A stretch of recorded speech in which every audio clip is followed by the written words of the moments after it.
אתה אבא לילדים, מאיפה האומץ לא לשמור על החיים שלך, לא לשמור על הבריאות שלך? תבין משהו אחד, שאתה לא שומר על החיים שלך, שאתה כל היום אוכל ג'אנק פוד ומשחית את הגוף שלך כמו פח זבל. אז מה קורה? אז גם הילדים שלך לומדים ממך, האישה שלך לומדת ממך, ושאתה בסופו של דבר לא לוקח אחריות על הגוף שלך ולא בודק בדיוק מה אתה מכניס לגוף שלך, יום יבוא וזה גם יגיע לילדים שלך וזה גם יגיע לילדים שלהם וגם לילדים אחרי זה.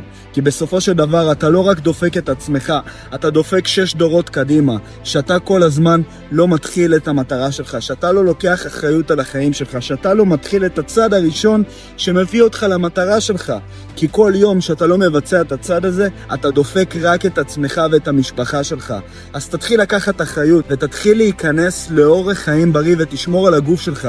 כי כל יום שאתה לא נכנס לאורך חיים בריא, כי כל יום שאתה לא שומר על הגוף שלך, כי כל יום שאתה נשאר שמן, אתה רק דופק את עצמך ואת הבריאות שלך.